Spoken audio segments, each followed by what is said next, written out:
जय छठी मैया। 4 दिन का ये महापर्व बिहार में बहुत ही उल्लास के साथ मनाया जाता है। इतनी शुद्धता रहती है कि काम की कमी नहीं रहती है और इसके साथ-साथ उल्लास की भी कमी नहीं होती है।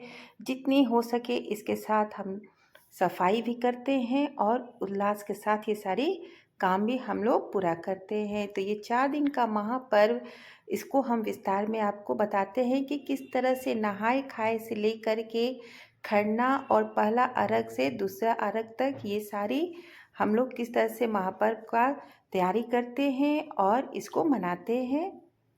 इस पर्व की तैयारी हम लोग दीपावली के साथ-साथ शुरू कर देते हैं। उसी समय से ही घर की सफाई होने लगती है और बर्तन वगैरह जितना होता है, जो स्टोर करके हम लोग रखते हैं, वो सारे निकाल लेते हैं। ज़रूरत की सामानें होती है क्योंकि इस 4 से 5 दिन में कोई अगर काम होता है तो सिर्फ छठी मैया के लिए ही होती है।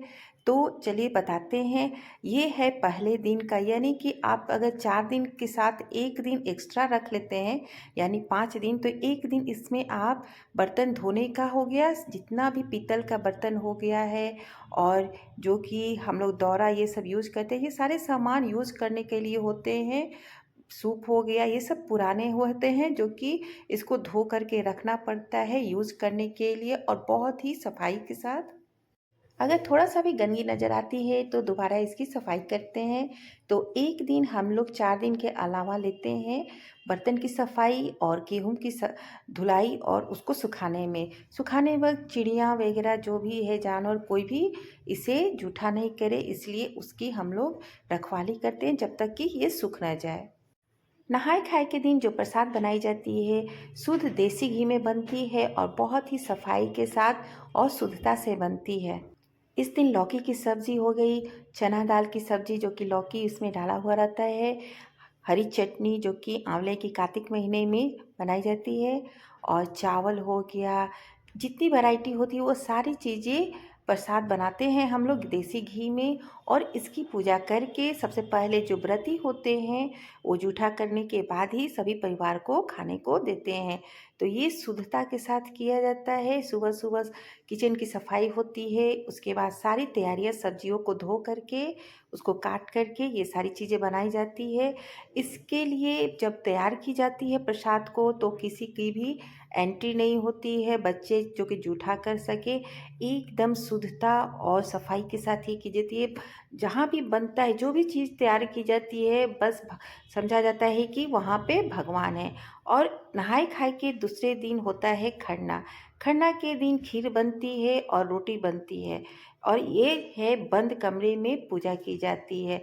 तो इस तरह से भगवान की पूजा करके और खीर जो कि अंगीठी पे बनती है, जो लकड़ी की होती है, बनाई जाती है शुद्धता के साथ बनाने के बाद, जो कि गुड़ की होती है, बहुत ही टेस्टी भी बनती है ये प्रसाद। खरना के दिन जो प्रसाद तैयार की जाती है वो गुड़ की होती है खीर और इसके साथ रोटी। और इस दिन व्रती पूरा दिन भर उपवास करके शाम में पूजा करने के बाद इसका सेवन करते हैं, पूजा करते हैं और उसके बाद सभी परिवार वाले इसे खाते हैं और जो भी है आस पड़ोस के लोग आते हैं या फैमिली मेम्बर जो कि बाहर से भी आते हैं इसे खाते हैं। तो ये हो गया खरना की, जो कि ये शुद्धता के लिए मानी जाती है, ये की जाती है। व्रती इसे 1 दिन करते हैं जिससे बॉडी शुद्ध होती है। और दूसरे दिन हो गया नहाए खाए के बाद 1 दिन पूरी तरह से उपवास, जिसमें ना कि पानी पीनी है और न ही कुछ खाना है, यानी कि ये 36 घंटे का उपवास हो गया। इस उपवास के दौरान पूरे दिन ठेकुआ बनता है और मार्केट से जो भी फल आते हैं सारे, उसे धो करके सजाना पड़ता है, जिससे कि यहाँ हम लोग सूप में इसको सजा करके शाम के टाइम अर्घ होगा। और सेम प्रोसेस से, यानी कि दूसरे दिन सुबह के अर्घ के टाइम यूज़ किया जाता है, तो फिर से सेट करना होता है। तो यहाँ पे ठेकुआ सभी लोग बना रहे हैं। व्रती के साथ साथ आस-पास के लोग भी आते हैं जो कि इसमें मदद करते हैं और फैमिली मेंबर में भी आते हैं जो में मतलब कि जितना सभी लोग चाहते हैं कि एंजॉय के साथ इस पर्व को मनाते हैं। हैं और खुशी-खुशी इतना एन्जॉयमेंट होती है इस 4 दिन के पर्व को। जिस तरह से किसी की शादी होती है ना, उसी तरह से यहाँ पे माना जाता है कि भगवान सूर्य की ये छठी मैया की पूजा की जाती है। तो यहाँ पर ठेकुआ बन रहा है। कम से कम पूरे दिन ये जितना सुबह-सुबह ये तैयारी शुरू होती है, उतना जल्दी-जल्दी ये काम ख़त्म होता है, क्योंकि शाम का अर्घ का टाइम भी होता है। बहुत लोग क्या करते हैं कि एक दिन पहले भी बना लेते हैं, रात के टाइम में भी, और नहीं तो सुबह-सुबह ये तैयारी कर लेते हैं, क्योंकि शाम के अर्घ के टाइम में सारा फल धुल जाना चाहिए। और इस तरह से फल धुल कर के सेट किया हुआ है। अब सारे फल को एक-एक करके सूप में इसे सजाना रहता है। हर सूप में सारा फल होना चाहिए।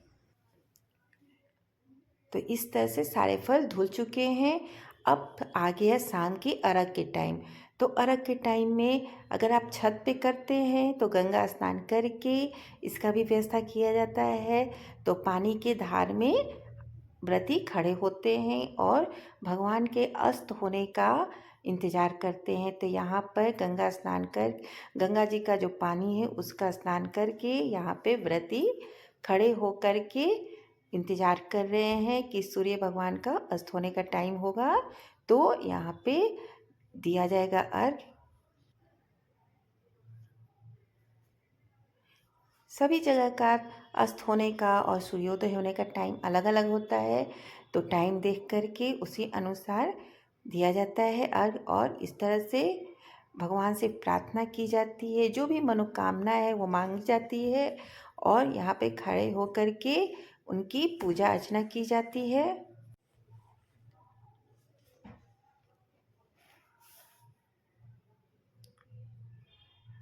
शाम का जिस तरह से अर्घ दिया जाता है, सेम वही उसी विधि के अनुसार सुबह में भी दिया जाता है। बस लेकिन अंतर ये है कि शाम में डूबते सूर्य की पूजा की जाती है और सुबह में उगते हुए सूर्य की पूजा की।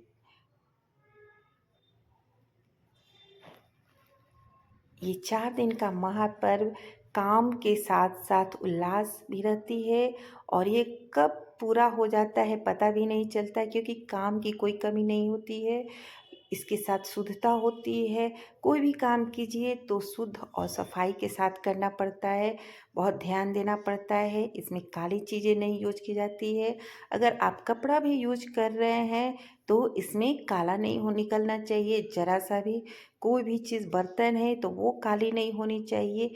इतना शुद्धता ध्यान देखना पड़ता है। कोई भी फल हो गया या कोई भी आप जो भी सामग्री है वो काली नहीं होनी चाहिए, इतना ध्यान देना रहता है। तो शाम का टाइम हो गया है सूर्य के अस्त होने का। तो इसमें सूप सब व्रती ले लिए हैं और 5 बार इस तरह से सभी देंगे अर्घ पूरा करने के लिए, और गोल-गोल घूम करके इस तरह से सूर्य भगवान की अस्त हो अस्त पूजा पूरा करेंगे इस तरह से। पूजा करने के बाद बहुत लोग जाते हैं मंदिर में महादेवी की पूजा करने, और घर की पूजा करते हैं जो भी भगवान है। और इसके बाद सुबह की तैयारियां फिर चालू हो जाती है। अ- क्योंकि सुबह-सुबह सभी चाहते हैं कि जितना सब्जी बनता है, जितनी ये सारे कुछ काम कर लिया जाए, क्योंकि अर्घ करने के बाद सुबह-सुबह इतना सुबह होता है कि काम ख़त्म हो जाना चाहिए, और फैमिली मेम्बर भी बहुत सारे रहते हैं। आस-पास के लोग भी जुटते हैं तो खाना भी ज़्यादा बनाना पड़ता है। तो इसके साथ-साथ तैयारियाँ भी शुरू हो जाती है। यानी कि ये 4 दिन जो काम होता है ना, बहुत ही कम होता है। अगर आप जितना भी कीजिए, बहुत ही कम होती है इस 4 दिन को लेकर के। और इसके साथ शुद्धता भी होती है। जो भी चीज़ यूज़ किया जाता है वो सभी अलग से यूज़ की जाती है। ऐसा नहीं है सिर्फ भगवान के लिए ही मंगाया जाता है। पहले का सामान यूज़ नहीं किया जाता है, तो उसी दिन मंगाया जाता है। और ये पहले से माना जाता है कि तैयारी भी नहीं करके रखा जाता है, सोचा भी नहीं जाता है। अगर कुछ कारणवश तबीयत खराब हो गई या दुर्घटना कहीं भी कुछ भी होता है तो ये पर्व रुक जाती है। इस कारण से इसे सब बहुत दिन पहले से लोग तैयारी भी नहीं करते हैं। सिर्फ 5 से 6 दिन में ये पूजा का सारा तैयारी करना पड़ता है।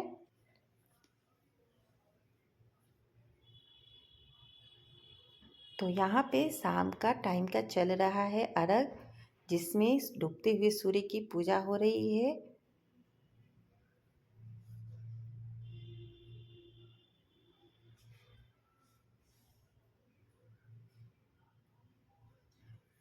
ये जो पर्व किया जाता है, बच्चों के लिए किया जाता है। जिनकी संतान नहीं होती है वो मन्नत मांगते हैं कि संतान हो, और संतान की खुशहाली के लिए, स्वस्थता के लिए ये पर्व किया जाता है। तो आज सुबह हो चुकी है। अब ये जो तैयारी हो रही है, उगते हुए सूर्य की पूजा करने की तैयारी हो रही है। तो यहाँ पे सभी दिए जलाने के लिए सारी तैयारियां कर रहे हैं, सामान आ चुका है। और सुबह के 6 बजे की टाइमिंग है सूर्य को उगते हुए पूजा करने की। तो ये सूप में दिया रखा जाता है, 2-2 सेट दिया रखा जाता है, जोड़े सूप की ही अर्घ दी जाती है।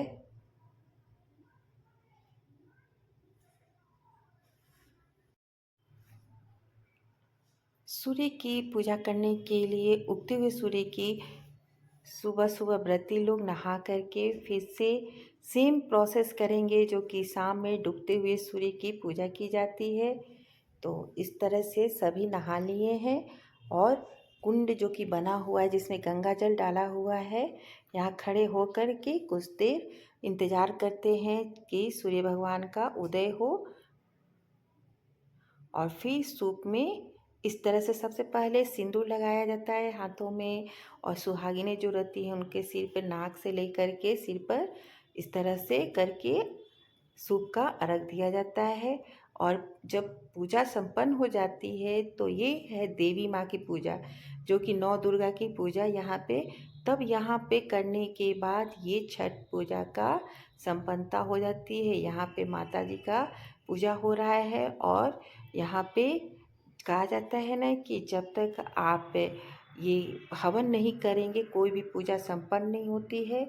तो यहाँ हवन किया जा रहा है, और हवन करने के बाद सभी इसी जगह, यानी कि अगर व्रती हैं तो पूजा के लिए, पूजा करने के बाद यहाँ पे अपना उपवास तोड़ेंगे, यानी कि शरबत से, हर जगह का अलग अलग होता है। तो शरबत बनती है, अदरक भी रहता है, यूज़ किया जाता है गुड़ अदरक से, और प्रसाद सभी व्रती खाते हैं, और बांट करके सभी परिवार को, आस पास जितने सदस्य होते हैं सभी को यहीं पे प्रसाद भी बांट करके खाना पड़ता है। तो इस तरह से सबसे यहाँ पहले हवन की तैयारी हो रही है। इसके बाद सदस्य सभी आकर यहाँ पर हवन करेंगे। ये है छठ पूजा का आखिरी, जो कि पूजा संपन्नता के लिए किया जाता है हवन। और इसके बाद सभी प्रसाद वितरण करके प्रसाद खाएंगे। यहाँ पे व्रती हैं, यहाँ उपवास 36 घंटे का उपवास तोड़ेंगे, जो कि शरबत से होती है, उनका उपवास टूटता है। और इसके बाद प्रसाद खाएंगे, और उसके बाद घर के देवी देवता हैं, मंदिर फिर जाना होता है, वहाँ पे देवी की पूजा, ये सारे क्रिया कर किया जाता है। तो यहाँ पे सभी लोग अपना व्रत तोड़ रहे हैं शरबत के साथ, और प्रसाद खाएंगे। यहाँ सभी बड़े को प्रणाम किया जाता है, बड़े जो भी छोटे हैं सभी के बड़े को प्रणाम करेंगे, आशीर्वाद लेंगे। और यहाँ पे छठ की समाप्ति हो जाती है छठ पूजा की। तो इस तरह से ये हर्षोल्लास के साथ महापर्व, जो कि बिहार की बहुत ही पॉपुलर पर्व है, मनाई जाती है।